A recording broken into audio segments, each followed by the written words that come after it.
நம்ம ரஜினிகாந்த் சார் தமிழ் சினிமாவுல கடந்த 50 ஆண்டுகளாகவே சூப்பர் ஸ்டார் அப்படின்ற அந்தஸ்தை தக்க வச்சிட்டு இருக்காரு. குணச்சித்திர கதாபாத்திரங்கள்ல நடித்து பின்னர் வில்லனாக மிரட்டி அதன் பிறகு ஹீரோவாக அவதாரம் எடுத்தவர் தான் நம்ம ரஜினி அவர்கள். படிப்படியாக முன்னேறி என்று இந்திய திரையுலகுடைய தவிர்க்க முடியாத கலைஞனாக மாறியிருக்காரு. என்னதான் 73 வயதானாலுமே இன்றளவுமே சுறுசுறுப்பாக பல படங்கள்ல நடிச்சிட்டு இருக்காரு. கடந்த ஆண்டு நெல்சன் இயக்கத்துல ஜெயிலர் அப்படின்ற திரைப்படத்துல நடித்து ஒரு மிகப்பெரிய வெற்றியை பதிவு செஞ்சாரு. இதனை அடுத்து பாத்தீங்கன்னா தற்போது ஞானவேலுடைய இயக்கத்துல வேட்டையன் அப்படின்ற படத்திலுமே நடிச்சு முடிச்சிட்டாரு. இந்த படம் பாத்தீங்கன்னா அக்டோபர் 10ஆம் தேதி உலகம் முழுக்கவே ரிலீஸ் ஆக இருக்கு. இதனை தொடர்ந்து லோகேஷ் கனகராஜுடைய இயக்கத்துல கூலி அப்படின்ற திரைப்படத்திலுமே நடிச்சிட்டு இருக்காரு. சன் பிக்சர்ஸ் தயாரிப்புல அனிருத் சாருடைய இசையில உருவாகும் இந்த படத்துடைய படப்பிடிப்பு விறுவிறுப்பாகவுமே நடந்துட்டு இருக்கு. இதற்கிடையில பாத்தீங்கன்னா தான் நம்ம ரஜினி சாருடைய வேட்டையின் டப்பிங் பணிகளை அண்மையில முடிச்சிருக்காரு. அந்த வீடியோவுமே சோஷியல் மீடியாக்கள்ல வைரல் ஆச்சு. இதனை தொடர்ந்து வேட்டையின் படத்துல இருந்து மனசலாயோ அப்படின்ற பாடல் வழியாகி சூப்பர் டூப்பர் ஹிட் அடித்தது.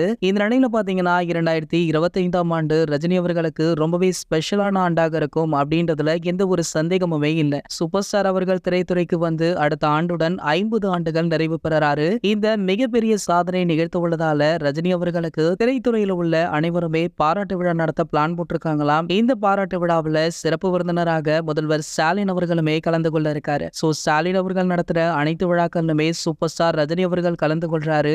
இவங்க ரெண்டு பேருக்குமே நட்பு ரீதியாக நல்ல பிணைப்பு இருக்கு அப்படின்றதுனால இந்த விழா மிக பிரம்மாண்டமாக நடக்கும் அப்படின்னு எதிர்பார்க்கலாம். இது போன்ற சினிமா செய்திகளை பத்தி நீங்க உடனே தெரிஞ்சுக்க நம்மளுடைய சினிமா கொட்டா அப்படின்னு நம்ம சேனலை சப்ஸ்கிரைப் பண்ணிக்கோங்க.